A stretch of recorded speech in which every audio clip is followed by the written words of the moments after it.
Então estamos com o programa Ágora, seja muito bem-vindo. Você está sintonizado na CWB TV.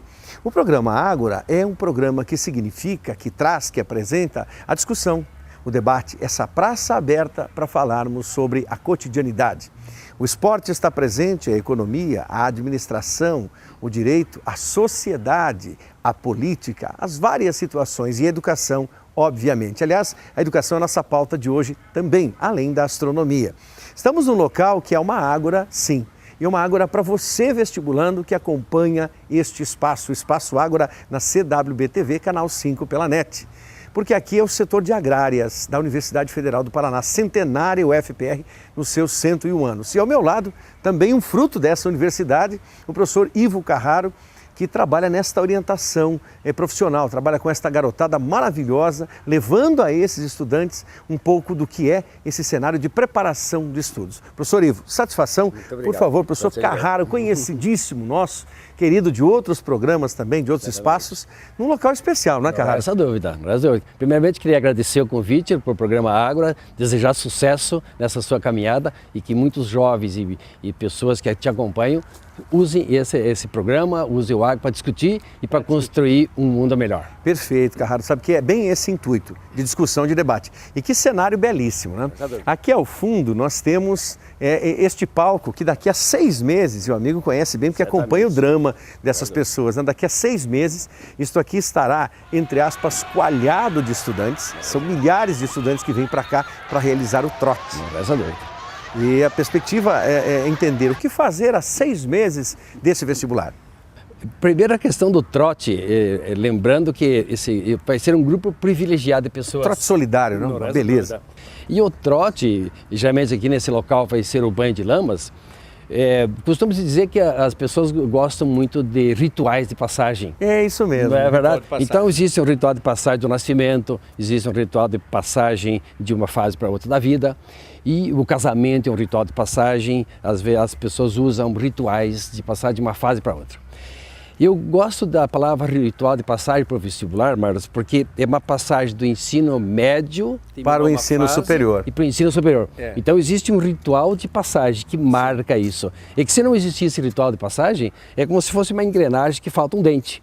Perfeito. Falta alguma coisa para ter uma harmonia. Então nesse local vão estar mais de 5.000 adolescentes. São mais de 5.000 vagas, e esses com os nomes estampados lá no fundo, né?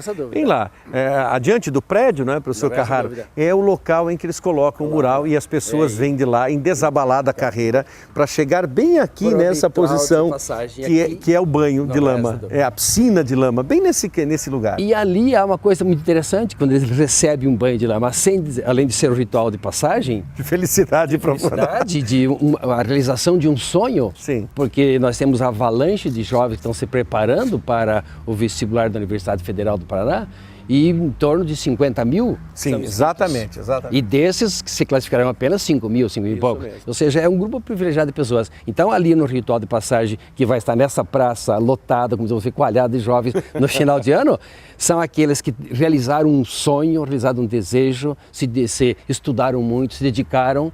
E ali começa uma nova fase da vida deles, que é a fase da vida profissional, se preparando para a vida profissional. E esse é um local especial, não é, professor Carraro? Porque nós temos aqui este campo, estávamos dizendo com o professor Elton, que já vem na sequência, que eles prepararam o campo para o futebol americano, né? Curiosamente, com as marcas do futebol americano. E é um local privilegiado também, a Rua dos Funcionários, aqui à frente do setor de agrárias, e ali atrás nós temos o museu, porque aqui funciona a agronomia, aqui funciona a medicina veterinária, né? Então vários cursos estão presentes. E olhando esse cenário eu me lembro dos banhos de lama, dos recentes banhos de lama aqui, quando vemos os alunos emocionados, pais, e é isso que o amigo acompanha no seu trabalho, na sua orientação profissional, pais que anseiam e que fazem vestibular junto com os filhos, né? É uma participação comum de pais, porque quais são os pais que não desejam o melhor para os seus filhos? E nessa caminhada toda, preparo para vestibular, há uma dedicação muito grande da família. Os pais e mães e irmãos e a comunidade da família participa disso. Então, o dia que o menino consegue uma classificação que vê o seu nome na lista... Naquela lista, lá ao fundo, exatamente. Porque é uma coisa interessante, né, Marcos? Quando você vê o seu nome numa lista de aprovados, Num concurso concorrido, como você mencionou, bem concorrido. apenas 10% é uma grande vitória. Então ali começa uma grande questão de toda a família fica imbuído dessa energia de festividade, de comemoração. Eu sempre digo que a vida gosta que as pessoas celebrem a própria vida diante dos desafios vencidos e do sucesso feito. A vida gosta de ser comemorada, gosta de ser celebrada. Então, por isso que o trote vem nesse sentido aí. E aqui todos os cursos comemorados, mas há alguns cursos com uma corrida um pouco maior, mais difícil pela concorrência. É o caso da medicina. Então, em medicina, com uma concorrência que se aproxima de 50 candidatos por vaga, são anualmente, com base nos números dos anos anteriores, perto de 8.000 candidatos para 176 vagas. Quer dizer, é impressionante. Né, é um projeto de vida. As pessoas que vão... Então, precocemente. No resto, aprendem 17 anos, eles têm 16 para 17 anos, então já com essa perspectiva. E ser aprovado na medicina é o grande feito dele, a grande conquista. Mas também é preciso que eles saibam, Marlos, que a vida é feita de desafios. Bons pais, boas mães e bons professores são aqueles que desafiam os seus alunos, porque a vida é feita de desafios. Então, quando ele se dedicou aos estudos, fez um método de estudo, um projeto de vida, e ele viu esse projeto ser concretizado, é o grande desafio vencido. E ele terá que vencer outros desafios também, porque a vida permanentemente vai desafiar a mim, a você e quem quer que seja, por isso a humanidade evoluiu. Por isso as ciências sagradas evoluíram, a medicina evoluiu, as engenharias evoluíram, porque o desafio de vencer os obstáculos naturais, aí o homem evolui. E eu não posso deixar de fazer essa pergunta, amigo, sobretudo para alguns estudantes que possam estar nos acompanhando ou familiares. Certamente. Então o estudante diz assim, puxa vida, mas nós estamos em junho, metade do ano, faltam 6 meses. Para a prova da Universidade Federal, nós temos aí 4 meses. O que eu faço se eu ainda não me preparei? Tenho chance de passar no vestibular? Evidentemente que sim. Mas tem que querer, agora. A palavra querer é a chave, né? Você pode fazer alguns planos, você pode se organizar, mas é a ação. Como eu estava lhe dizendo que o homem evoluiu porque venceu desafios, mas é pela ação. Ou seja, então montar um projeto de vida a partir de hoje, e há a possibilidade de fazer isso. E lembrando que nós temos apenas 6 meses ainda, como diz você, mas é 6 meses de preparo para vencer o desafio, mas é preciso ter uma dedicação. É preciso fazer um projeto de vida, como eles dizem, é preciso se organizar, é preciso estudar, é preciso desenvolver raciocínio lógico, é preciso se integrar com a escola onde eles estudam e transformar isso num grande evento, de um grande objetivo. É como se fosse o Everest que precisasse ser vencido. Exatamente. E ele tem que ter forças e ter preparo para vencer a grande batalha. Perfeito. Professor Carraro, muito obrigado por compartilhar conosco. É um prazer muito grande. Também desse momento de início do programa Ágora. O amigo que já nos acompanha no programa Eureka também há algum tempo, agora já faz parte da família Ágora, desse debate contínuo. E fica essa palavra a você, estudante. Nesse local, pertinho de nós, aqui ao lado, à sua direita, você tem a piscina a ser feita, a piscina de lama. Hoje tem mato por ali, a área está revolvida, mas daqui a 6 meses este lugar estará repleto de estudantes comemorando, realizando seu sonho, como muito bem disse o professor Ivo Carraro. Então nós vamos chamar o nosso bom intervalo. O intervalo aqui é com o nosso apoiador cultural, o IBPOTEC. Você acompanha agora um pouco do IBPOTEC. Na sequência, professor Elton Dias Júnior, a astronomia, a física nessa pauta de discussões, de debate na tarde de hoje. Você que nos acompanha nessa tarde belíssima, onde estamos captando imagens com a equipe técnica do IBPOTEC, a quem agradecemos, e efetivamente ao setor de agrárias da UFPR, que disponibiliza esse espaço aberto, que é o nosso Ágora, para falar hoje sobre esse aspecto da educação. Professor Ivo, muito obrigado, satisfação. Sucesso. Leve o nosso abraço aos colegas do curso Positivo, aos professores do Positivo, que há muito tempo dão lições educacionais para todo o nosso país. Muito obrigado, meu amigo. E parabéns pelo brilhante trabalho. Muito obrigado. Perfeito. Vamos ao intervalo cultural e, na sequência, então, é hora de olhar para a Lua, é hora de pensar no Sol, nas estrelas. Professor Elton Dias chegando para o programa Ágora nessa tarde de hoje.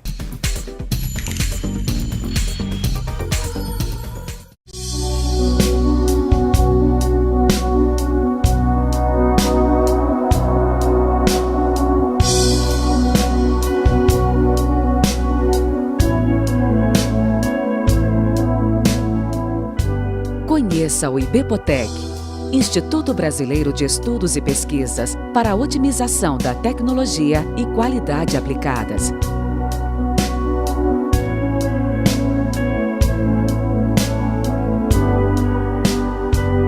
O IBPOTEC apoia e desenvolve, junto com seus parceiros, projetos em diversas áreas: tecnologia, meio ambiente, educação à distância e projetos de ação social.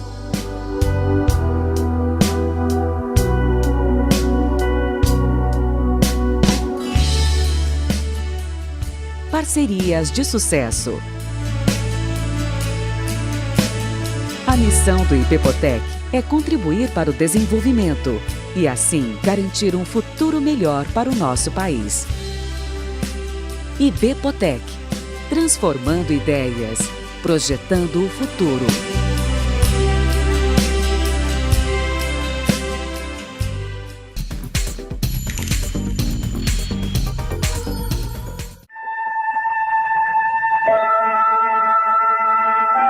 O espaço, a fronteira final. Estas são as viagens da nave estelar Enterprise em sua missão de 5 anos para a exploração de novos mundos, para pesquisar novas vidas, novas civilizações, audaciosamente indo onde nenhum homem jamais esteve. Jornada nas Estrelas. O espaço, a fronteira final. Ah, como esta frase é emblemática na tradução em língua portuguesa, daquilo que para muitos representou a Jornada nas Estrelas. Ao meu lado, outro fã desta série dos anos 1960, lá do século passado, você mais jovem que acompanha o Ágora. O Ágora está no ar com você pela CWB-TV. No início do programa, a presença ilustre do simpático, do querido professor Ivo Carraro, é um psicólogo, orientador educacional, é um orientador profissional há muitos anos, com uma carreira belíssima dedicada à orientação de jovens, que vem ao seu encontro procurando orientação, procurando um palpite, uma opinião, uma sugestão, não que seja a imposição, jamais isso, nós nunca utilizamos essa metodologia, mas sim essa palavra de conforto, e muitos jovens recorrem ao professor Ivo Carraro. Ao meu lado, também um docente de larga experiência na educação, no estudo da física, da matemática, professor Elton Dias Júnior, o astrônomo, que hoje nos honra com a sua presença e com esse comentário. Elton, bem-vindo, meu amigo. Obrigado. Que satisfação em tê-lo aqui no programa Ágora estreando.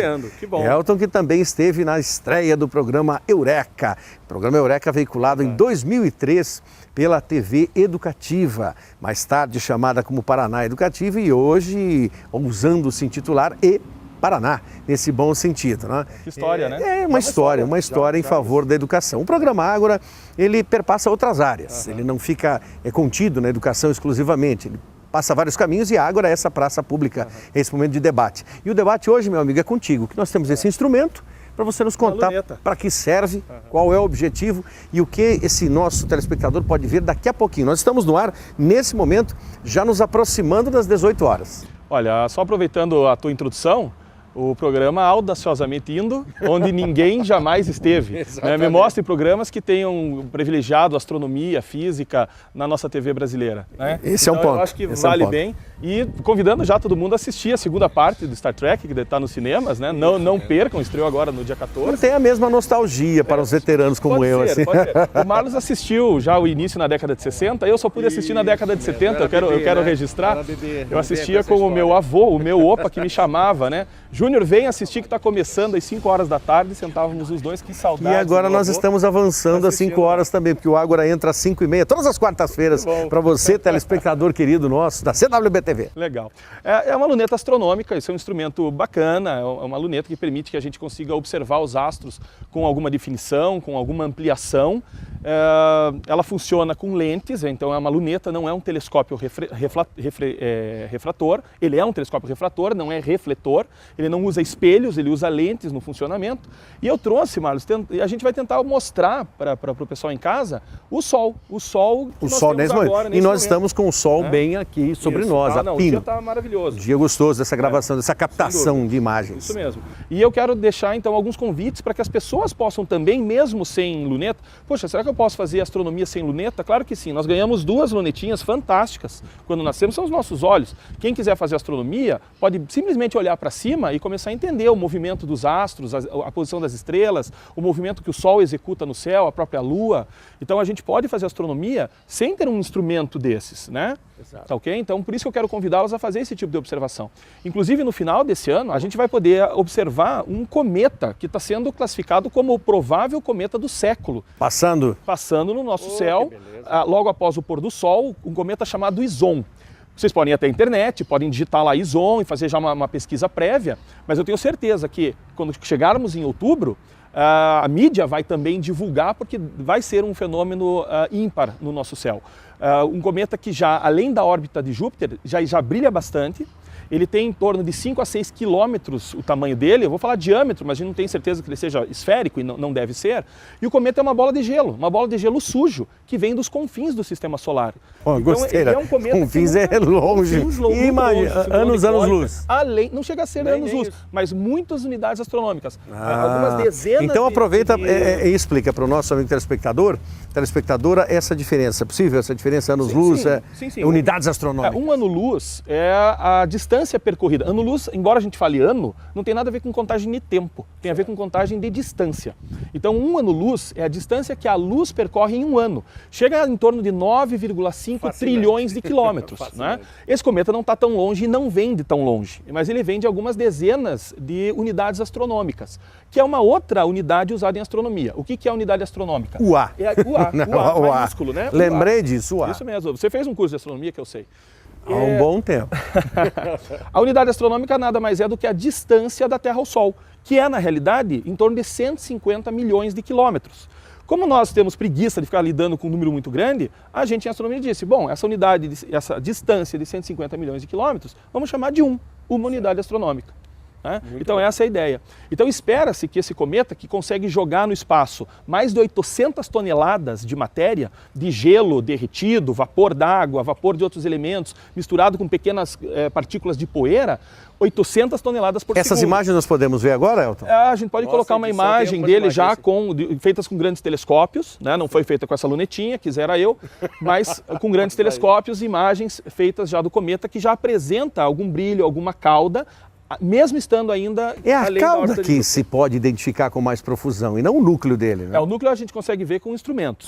Com instrumentos, mas a cauda... A cauda e o coma, que é aquela região onde a água, o material dele volatizou, aliás, ele já tem um coma de mais de 5 milhões de quilômetros. Uau, coisa boa. É bastante. O vento solar, que são as partículas que o Sol emite em todas as direções do espaço, quando passa nessas partículas, acaba varrendo essas partículas na direção contrária da onde está o Sol.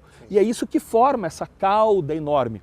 E é curioso a respeito dos cometas, porque ao mesmo tempo no sistema solar, que ele pode ser o menor corpo que está sendo visível a olho nu, ele pode ser também o mais volumoso, porque essas caudas chegam a ter milhões de quilômetros. Sim. Então, por isso deixa um rastro. Deixa um rastro e é isso que a gente pretende observar a olho nu a partir de outubro. E falando nessa observação, então antes de nós entrarmos aqui no Ágora, nesse momento, no intervalo, nós conversávamos exatamente sobre o que o nosso telespectador pode ver nesse momento. Sim. Então, olhando para a noite, agora nós estamos às vésperas do inverno chegando, batendo a porta daqui a 48 horas, um pouquinho menos que isso, o inverno dizendo oi, cheguei nesse momento. E daí, é claro, noites que se tornam maiores e dias mais curtos. O que as pessoas podem ver agora, Elton? Logo após terminem de ver o programa Ágora. Terminem de ver, boa. Vão até o Sol, vejam um ambiente livre, onde você consiga ver onde o Sol está se pondo. E basta olhar na direção oeste, né? O Sol se põe na direção oeste. Sabia que é errado falar que o Sol se põe no oeste? Porque o Sol se põe no oeste, exatamente. Isso é bom para música. Oeste, só em 2 dias do ano, que são os dias de equinócio, quando começa a primavera ou começa o outono. Ou começa o outono, na inversão. O correto seria dizer para o lado do oeste, né? Na banda oeste, não no oeste. Né? Me ajuda no português, o no está dizendo no ponto. Sim, mas é que imaginando sempre, a ideia é que nós aprendemos os pontos cardeais, então ele nasce no leste e ele se põe no oeste, mas aí é que está o equívoco. Na verdade, só 2 dias do ano nasce exatamente no leste, que são os dias de equinócio, quando começa a primavera ou ou começa o outono para nós. Perfeito. Então o correto seria dizermos, né, quando nasce na banda oeste para o lado do oeste. E ele pode ver então alguns planetas nesse momento? Exatamente. Assim que o Sol se pôr, né, no caso do Sol, quando o Sol desaparecer no horizonte, ainda com o céu um pouco azulado, já claro, ficando amarelado, alaranjado, né, avermelhado. Bem simbolista isso, viu? Bem simbolista. Você vai ver um ponto bem brilhante no céu, que é o planeta Vênus, Márcio. O planeta Vênus. Primeiro planeta visível. Extremamente brilhante, né? A magnitude que está relacionado ao brilho que nós conseguimos enxergar, o limite para o olho humano. Temos uma foto de Vênus para mostrar? Podemos colocar uma foto de Vênus. Vamos colocar uma foto de Vênus. Essa é uma foto que vocês estão vendo feita por sondas, feita por grandes telescópios. Não foi feita por nós, não foi feita por essa luneta. não. Né? E não vai ser como você vai ver no céu, você vai ver um ponto extremamente brilhante. O limite da nossa visão é magnitude 6 e Vênus brilha em torno de magnitude -4. Então vejam que ele é realmente bastante brilhante. Mas com essa belezinha a visão é melhor. A gente consegue ver, inclusive, que Vênus apresenta fases como a Lua. Vênus também apresenta fases crescente, minguante. É o que nós estamos nesse momento. Sim. E vamos olhar daqui a instantes. Podemos ver, inclusive uma imagem dele em fase. Podemos colocar para que todo mundo possa ver. Perfeito. E além de Vênus, Elton? Também Mercúrio nas proximidades, ele já é mais amarelado, bem menos brilhante. Próximo a Vênus. Próximo a Vênus, relativamente próximo. Eu diria assim, um dedo, indicador assim, de distância mais ou menos. Né? Isso visível, né? Olhando. Visível, basta olhar. Você colocou ali, ele é de um lado Vênus, do outro lado. Do outro lado Mercúrio. À direita. Tem a direita, é um pouquinho à direita, deslocado à direita. Né? E Mercúrio se movimenta muito rápido, é o planeta mais próximo do Sol. Quanto mais próximo o planeta está do Sol, maior é a velocidade orbital dele. Então o Mercúrio se movimenta muito rápido, tanto que por isso que é Mercúrio, o mensageiro dos deuses, com a asinha nos calcanhares, que se movimenta muito rápido. Eu sempre lembrei do inverno como uma fase maravilhosa para olhar as estrelas. Sem dúvida, a atmosfera mais tranquila. Exatamente, fica tudo mais frio e as estrelas parecem mais vivas, mais brilhantes, até mais próximas mesmo. É verdade, a atmosfera ela fica menos turbulenta por causa da ação do calor, né? Do processo de irradiação do calor da Terra durante a noite, e a atmosfera ela fica um pouco mais tranquila, um pouco mais fria. Então a gente vê os astros cintilarem menos e a gente tem essa sensação de um céu mais estrelado, um céu mais escuro, o que permite, o que melhora o contraste, né, da observação com o instrumento e até mesmo ao olho nu. Perfeito. Vamos olhar a Lua? Então vamos deslocar para outro ponto agora, você nos acompanha e nós vamos dar uma olhadela na Lua. Isso, e no Sol. No Sol. Opa, perfeito, você fez a questão do Sol. É melhor. A gente pode projetar o Sol. E só lembrando, dia 21 a gente começa a ficar com mais frio, daqui 2 dias. A partir das 2 horas da manhã, 2 horas e 4 minutos do dia 21 de junho, já na madrugada, começamos o inverno, quando o Sol incide a luz perpendicularmente ao Trópico de Câncer, que é o trópico que está passando lá no hemisfério norte. Então, e para eles trazendo o verãozaço, né? Para eles o grande verão. Então vamos ao Sol e vamos à Lua.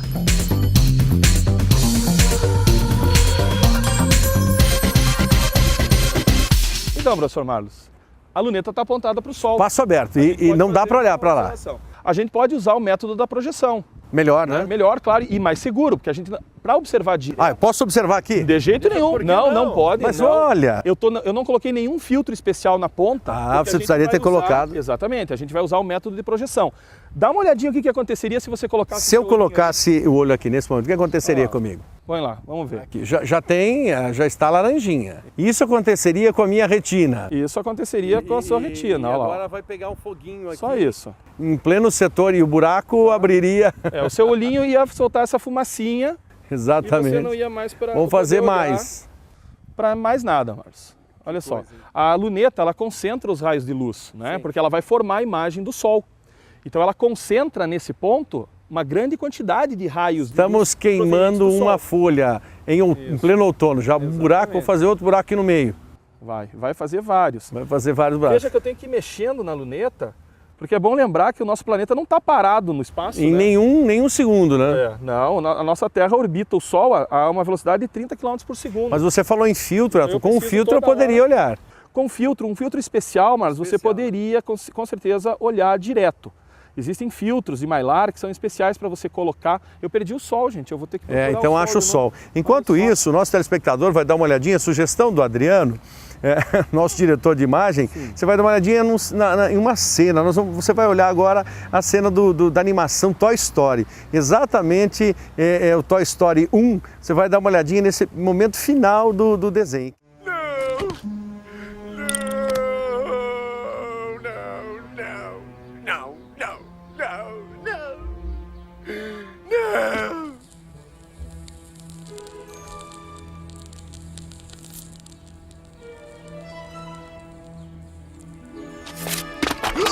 Woody, o que é isso? Parado aí!